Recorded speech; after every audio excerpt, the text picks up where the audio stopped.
Bonjour et bienvenue à ONU Magazine. L'édition du jour est spéciale parce qu'elle sera en grande partie consacrée à une interview accordée par le représentant spécial du secrétaire général de l'ONU, Roger Miss, peu avant de quitter ses fonctions de chef de la MONUSCO.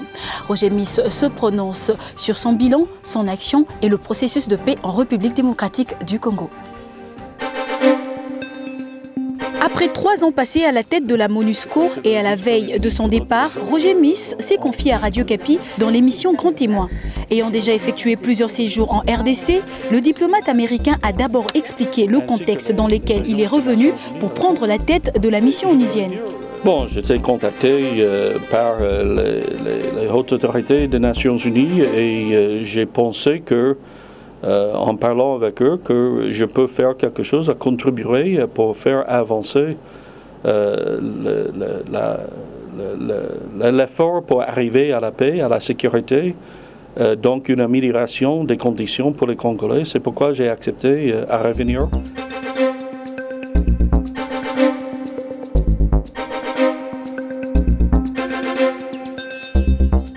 Bien entendu, je suis déçu et j'ai déjà dit que je pars, j'arrive à la fin de mon mandat sans avoir la paix et la sécurité durable déjà établie à l'est du pays. Mais aussi, je suis sensible qu'on a beaucoup fait. Donc, par exemple, le Kinshasa d'aujourd'hui, du point de vue de sécurité et autres, n'est pas du tout la même ville que j'ai connue en 2006 et 2007, quand j'étais ici comme ambassadeur.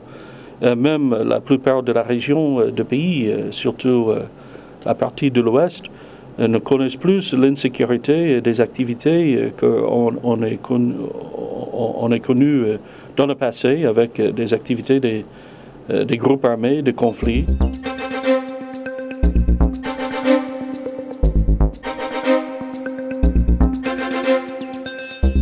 Je crois avec des initiatives qui ont été lancées depuis quelque temps, et je voudrais citer parmi autres, par exemple, la signature de l'accord cadre en février à Addis Ababa, la nomination de Mme Mary Robinson comme envoyée spéciale et toutes ses activités pour assurer le respect de tous les partis signant l'accord cadre de leur engagement, y compris l'adoption par le Conseil de sécurité de la nouvelle résolution qui, parmi autres choses, ont autorisé l'établissement de la brigade d'intervention et beaucoup d'autres activités et des initiatives encore actuellement.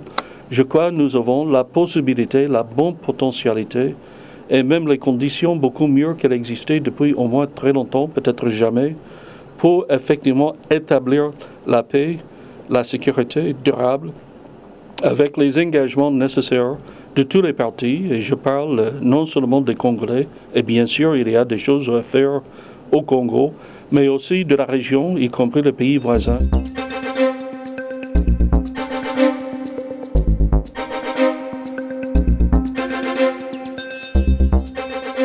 Je suis toujours un optimiste avec un optimisme que je garde et certainement je vais continuer à suivre avec beaucoup d'intérêt l'évolution et j'espère bien l'amélioration des problèmes actuels, de voir le fin finalement des menaces posées par les groupes armés étrangers que congolais. Et bien sûr, je garde cet optimisme et fondé, je peux dire aussi, et surtout après toutes ces années, l'amitié profonde que j'ai connue avec beaucoup des amis congolais, avec l'amitié du peuple congolais en général.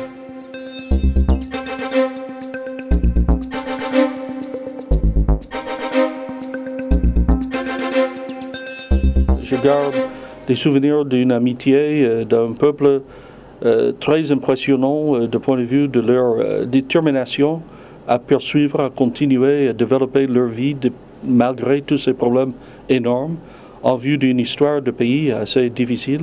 Donc je garde des mémoires très positives et surtout fondées sur cette amitié. À noter que le secrétaire général des Nations Unies a nommé Martin Kobler, de nationalité allemande, comme le prochain représentant spécial en RDC et chef de la MONUSCO. Après présent, d'autres points de l'actualité. Célébration le 26 juin dernier de la Journée internationale des Nations Unies pour le soutien aux victimes de la torture. À Kinshasa, l'édition 2013 a été organisée par le ministère de la Justice en collaboration avec le Bureau conjoint des Nations Unies aux droits de l'homme. Dans un message livré pour la circonstance, le secrétaire général de l'ONU engage les États membres à redoubler d'efforts pour venir en aide à tous ceux qui ont subi des actes de torture ou d'autres peines ou traitements cruels, inhumains ou dégradants. Cette année marque le 25e anniversaire de la création du Comité contre la torture, lequel, au même titre que d'autres mécanismes des Nations Unies relatifs aux droits de l'homme, tels que le sous-comité de la prévention et le rapporteur spécial sur la question de la torture, joue un rôle essentiel lorsqu'il s'agit de renforcer l'approche axée sur les victimes de manière à ce qu'elles tiennent compte de la situation particulière des femmes. À cet égard, a souligné la ministre de la Justice et des Droits humains, le gouvernement congolais a pris des mesures conséquentes contre les actes de torture dans tout le territoire.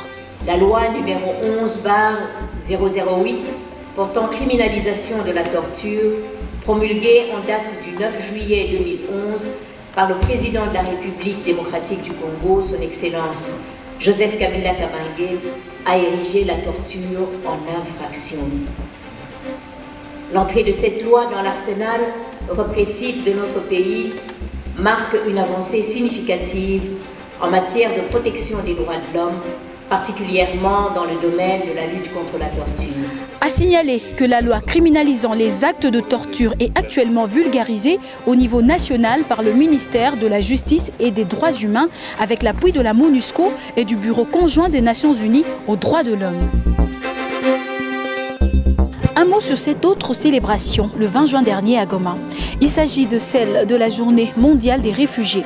Le nombre de ces derniers ne fait qu'augmenter chaque année. En conséquence de quoi, le HCR et ses partenaires du Nord Kivu demandent au gouvernement congolais et à la communauté internationale de ménager des efforts pour mettre fin au conflit armé dans la région de Grand Lac. La cérémonie s'est déroulée en présence des nombreux réfugiés et déplacés internes. Oui, aujourd'hui, les difficultés qui sont rencontrées, si je peux parler d'abord pour les personnes déplacées internes, c'est que de plus en plus, il y a des conflits qui naissent et il y a de plus en plus de personnes déplacées qui arrivent. Ce qui cause un problème côté assistance, parce que pour assister ces personnes, ça devient un peu difficile étant donné qu'elles sont trop nombreuses et avec toutes les contraintes budgétaires qui sont connues aujourd'hui. Mais nous faisons dans le meilleur possible pour apporter une assistance à ces personnes en vivre, non-vivre et aussi en abri. Selon un rapport du HCR, la RDC est classée parmi les pays qui connaissent un grand afflux des réfugiés suite aux conflits récurrents dans la région de Grand Lac. Restons au Nord Kivu où parallèlement à cette cérémonie se tenait une campagne de sensibilisation sur la cohésion sociale au marché central Virunga de Goma. Les leaders communautaires, la société civile, le PNUD et la MONUSCO ont invité les différentes communautés de la province à la cohésion interethnique, socle d'une paix durable. Ils ont appelé les filles et fils de cette partie du pays à se désengager des groupes armés. Alors nous demandons encore à toutes les femmes de Goma, de Massissi, Kichanga, Walikale, je ne sais pas moi, Lubero, Beni, vous ne pouvez pas garder silence. Vraiment lancer des messages à l'endroit de nos enfants. Dites-leur de quitter la brousse parce que en tout cas dans l'avenir on va les traquer et il y aura même des gens qui vont mourir. Si tu refuses de déposer l'arme, tu vas mourir. Pourquoi nous ne voulons pas que nos enfants meurent? Nous voulons que nos enfants puissent vivre parce que c'est ça l'avenir de demain. Ainsi prend fin ONU Mag. Je vous dis merci de l'avoir suivi. Nous vous fixons rendez-vous la semaine prochaine. Au revoir.